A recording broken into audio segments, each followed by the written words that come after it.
Staley, first-year head coach of the Chargers, and pretty obviously his offensive mind coming off the Sean McVay tree. We tend to make fun of all of these guys that get jobs just basically because they've, smelled the breath of Sean McVay.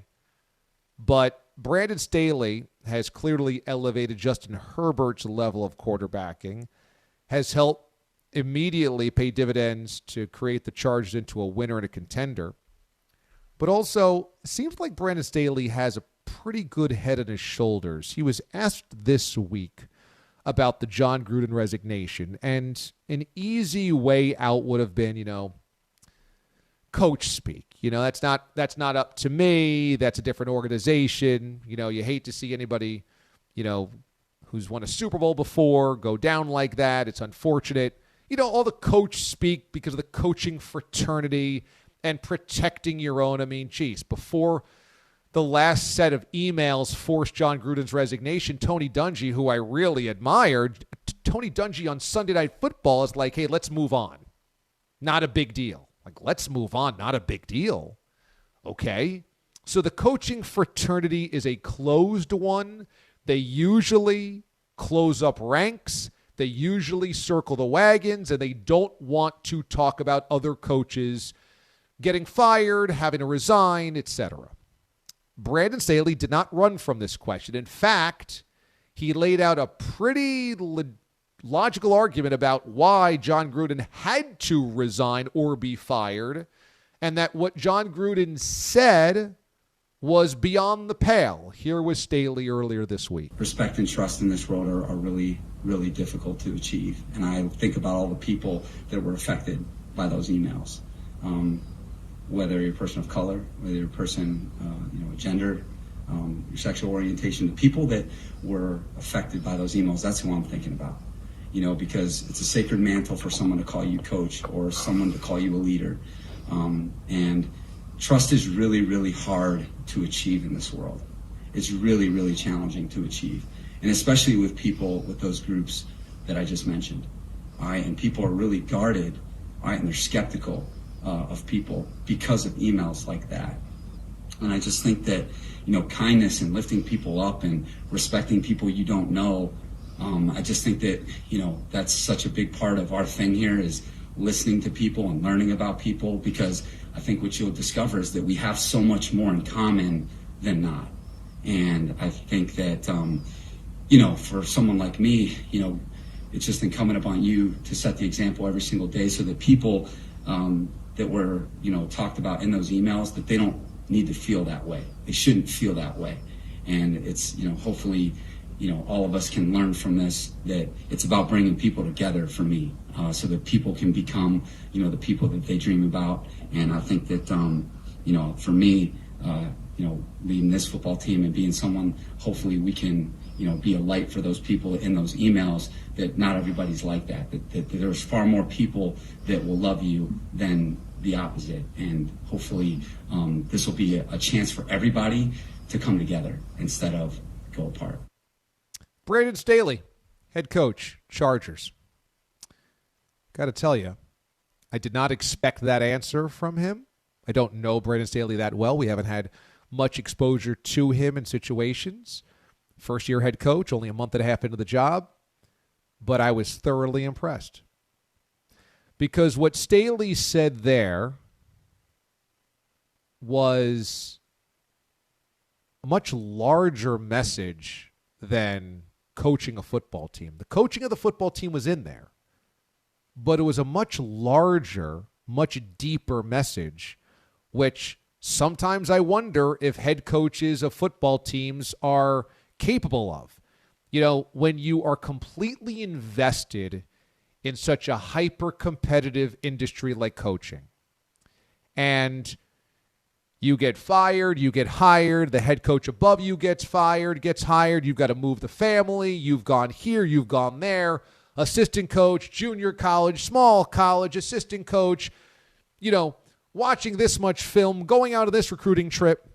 There's not a lot of time, in my experience, of human development. These guys are so focused on career, and always looking over their shoulders because the axe could come, that it's rare to find head coaches that are really deep human beings. It's very, very rare.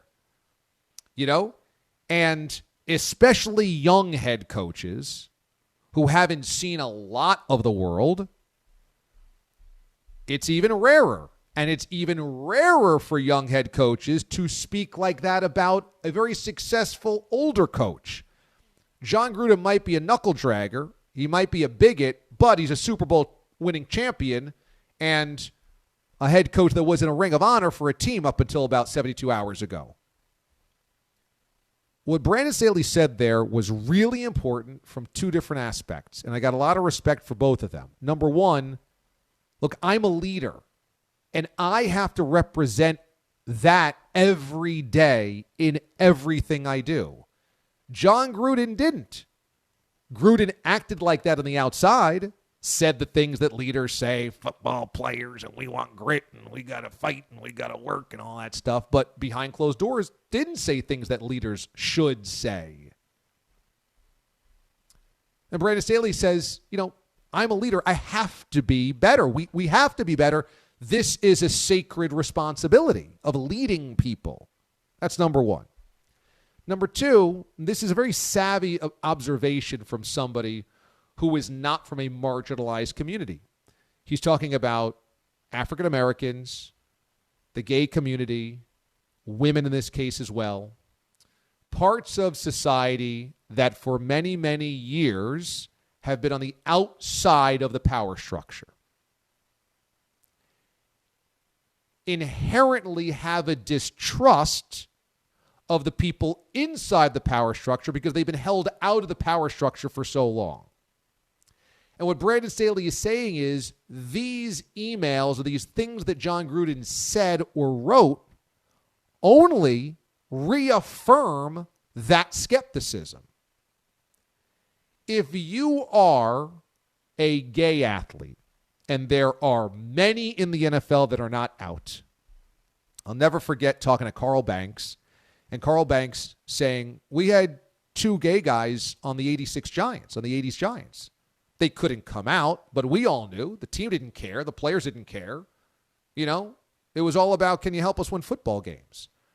But we can go back to the 80s, and there were guys in locker rooms that everybody knew were gay. And now we fast forward to the 2020s, we're nearly 40 years later, only one guy is on an active roster that's openly gay. If you are part of that community and you're like, I don't know. Like, I think it's okay to come out, but I'm not quite sure. How's the world going to react? How will coaches react? I think my teammates are cool with it, but like GMs and coaches, and then you see this email or you read this email and here's John Gruden, who's one of the highest paid head coaches in the NFL, at the time was a Super Bowl winning head coach who was on TV every week as like the celebrity coach. And he's using the terminology to Roger Goodell, the F word, using other terminology, to say like, why is the NFL forcing them to draft Michael Sam? Like, that's such a joke.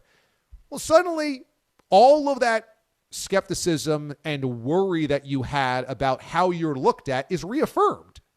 It's like, yeah, of course, I knew I wasn't welcome here. I knew that's how they looked at me. I knew that they used that word for when they wanted to trash somebody. So what Staley is illuminating here is really important.